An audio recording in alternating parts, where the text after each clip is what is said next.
नमस्कार साथियों, मेरा नाम है सत्यम और आज हम चर्चा करने के लिए हैं कि ट्रंप का रिवेंज, नेटो से तकरार और यूक्रेन पर वॉर। साथ ही साथ कैसे $750 मिलियन की हथियारों की हेराफेरी ने पश्चिमी गठबंधन को तोड़कर रख दिया है। साथ ही साथ चर्चा ट्रंप के विचित्र बयानों पर भी कर लेते हैं कि ट्रंप कहते हैं कि ईरान के लोग जो हैं मुझसे कह रहे हैं कि आप हमारे सुप्रीम लीडर बन जाइए। मैंने कहा नो थैंक यू। साथ ही साथ कहते हैं ईरान ने मुझे एक बहुत बड़ा और महंगा तोहफा दिया है। जी हाँ साथियों, इनको दिया है एक तोहफा जो बहुत बड़ा और महंगा है कि इनके 10 ऑयल टैंकर्स जो स्ट्रेट ऑफ हॉर्मुज में फंसे हुए थे उसको निकलवा दिया है ईरान ने। साथ ही साथ फिर कहते हैं ये कि वो पागल ईरान मुझसे प्राइवेट में डील की मांग कर रहा है और पब्लिकली क्या कर रहा है, नाटक कर रहा है। साथ ही साथ इनने ग्राउंड ऑपरेशन ना करने का जो वादा किया था उसका ही मजाक उड़ाते हुए कहते हैं ये कि अब हम सैनिकों को जूते पहनकर नहीं, क्रॉक्स पहनकर जमीन पर उतारेंगे।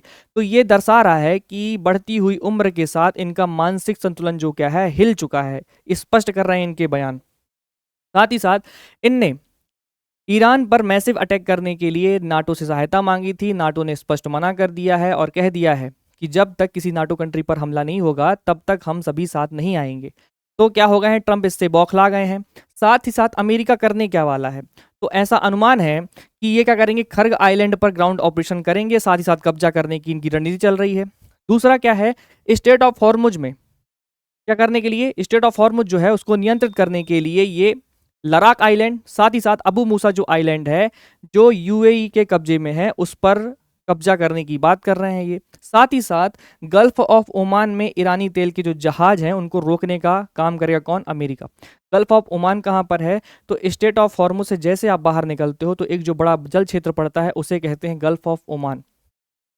साथ ही साथ नाटो ने यहां पर क्या कहा है कि जो नाटो है वो केवल सदस्य देशों की संप्रभुता की रक्षा करेगा, ये स्पष्ट कर दिया है नाटो ने। और नाटो ने यह भी कह दिया है कि मध्य पूर्व में किसी भी नए युद्ध या ग्राउंड ऑपरेशन में पूर्ण दूरी बनाकर रहेंगे हम, है ना। ये किसने कर दिया स्पष्ट, नाटो ने, कि हम अमेरिका के साथ नहीं आ रहे हैं। ठीक है। साथ ही साथ जैसे ही नाटो कंट्री मना करती हैं इनको तो ये खसक जाते हैं। ये कहते हैं नाटो द्वारा हॉर्मुज में जहाज भेजने, साथ ही साथ ईरान के खिलाफ अमेरिका का समर्थन करने में जैसे ही नाटो मना करता है तो ट्रंप बौखला जाते हैं और अपना गुस्सा निकालने के लिए क्या करते हैं, एक क्रूर तरीका खोज लेते हैं। और वाशिंगटन पोस्ट से ये स्पष्ट हो जाता है कि इनने कुछ बड़ा फैसला ले लिया है। वो फैसला क्या है, तो सुनिए आप। यूरोपियन यूनियन ने इनको पैसा दिया था, कितना, $750 मिलियन कि आप एक काम करिएगा, आप यूक्रेन को पैट्रियाटिक एयर डिफेंस सिस्टम दे दीजिए, हम इसकी भरपाई मतलब पैसा दे रहे हैं आपको। लेकिन जैसे ही नाटो मना करता है वैसे ही ट्रंप कहते हैं कि रुक जाओ, मैं अब तुम्हें बताता हूं कि तुम मेरा साथ नहीं दे रहे हो ना, अब मैं तुम्हारा साथ नहीं दूंगा और तुम्हारे पैसे से ही मिडिल ईस्ट पर हमला करूंगा। तो क्या हुआ, जो ये पैट्रियाटिक एयर डिफेंस सिस्टम था ये जाने वाला था किसको, यूक्रेन को। अब उसको डाइवर्ट कर दिया है इनने और ये कहाँ भेज रहे हैं, उसको मिडिल ईस्ट में भेज रहे हैं, है ना। पैसा किसका, यूरोपियन यूनियन का। ठीक है, उपयोग कौन करेगा, अमेरिका।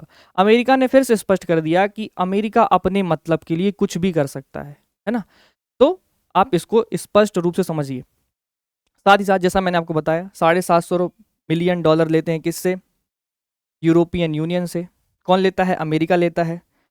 किस काम के लिए, कि हम उसको पैट्रियाटिक एयर डिफेंस सिस्टम देंगे, किसको, यूक्रेन को। लेकिन जैसे ही नाटो मना करता है कि हम आपका समर्थन नहीं करेंगे ईरान के मामले में, तो वैसे ही सारे जो वेपन्स थे, एयर डिफेंस सिस्टम थे, उसको कहाँ डाइवर्ट कर दिया गया, मिडिल ईस्ट में डाइवर्ट कर दिया। किसने, अमेरिका ने, है ना। अब जेलेंस्की फंस चुके हैं। जेलेंस्की, इनने क्या किया था अभी बीच में, इनने रशिया के एक ऑयल रिफाइनरी पर हमला किया था और मैसिव अटैक किया था, जहां से रशिया बहुत ज़्यादा मात्रा में क्या करता है, क्रूड ऑयल निकालता है और बेचता है पूरे विश्व में, है ना। तो जैसे ही ये वहां पर हमला करते हैं वैसे ही रशिया इन पर स्पष्ट रूप से कड़े प्रहार करना शुरू कर देता है। प्रहार इतना जोरदार कि 1000 मिसाइल और ड्रोन इनके यहाँ कंटिन्यूसली गिर रहे हैं। लेकिन समस्या इनके यहाँ ये आ गई है कि इनके यहाँ जो एयर डिफेंस सिस्टम है वो कमज़ोर पड़ चुका है, क्योंकि इनके पास मिसाइल ही नहीं बची हैं। जो कौन देने वाला था, अमेरिका देने वाला था इसको, और नाटो ने मना कर दिया तो अमेरिका ने कह दिया कि जो तुमको हम देने वाले थे अब हम उसका उपयोग करेंगे कहाँ पर, मिडिल ईस्ट में।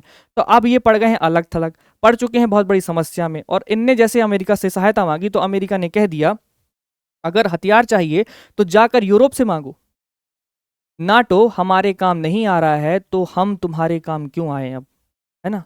आप समझो, पैसा दिया किसने? यूरोपियन यूनियन ने। हथियार बनाकर देना है आपको यूक्रेन को, है ना?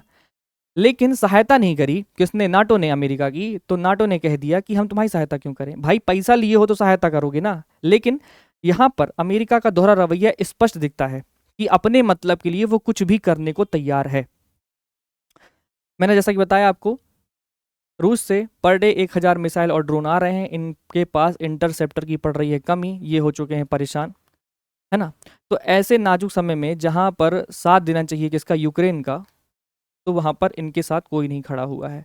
यूरोपियन यूनियन खड़ा है भी, लेकिन वो अब स्पष्ट रूप से सहायता नहीं कर पा रहा है इनकी, क्योंकि अमेरिका ने धोखा दे दिया है इनको, है ना? साथ ही साथ देखिए, यूरोपियन यूनियन फिर से एक बार धोखा खा चुका है, किससे? अमेरिका से। अब उसका भरोसा टूट चुका है, किससे? अमेरिका से। तो हो सकता है कि एक नए युग और अलग युग की शुरुआत हो। नाटो अब कहीं और जाकर एलाइज करे, देखने को मिल सकता है, थोड़ा सा समय लगेगा। साथ ही साथ अमेरिका ने स्पष्ट कर दिया अपने दोहरे रवैये को। साथ ही साथ आप समझिएगा कि क्या ट्रंप की ये जो डील मेकिंग की कूटनीति है ना, और सजा देने की जो नीति है, कहीं दुनिया को कहीं दूसरे या तीसरे विश्व युद्ध की ओर ना ढकेल दे, है ना? तो आप सभी को बताना है कमेंट बॉक्स में कि क्या ये युद्ध तीसरे विश्व युद्ध की ओर अग्रसर हो रहा है? अगर हो रहा है तो कमेंट बॉक्स में बताइए। आपको क्लास कैसी लग रही है? आप लोग कमेंट बॉक्स में ज़रूर बताइए। साथ ही साथ आप इस क्लासेस को ज़्यादा से ज़्यादा शेयर करिए, ताकि ऐसी खबरें लोगों के पास पहुंच सकें। मिलते हैं नेक्स्ट क्लास में, तब तक के लिए दोस्तों जय हिंद, जय भारत।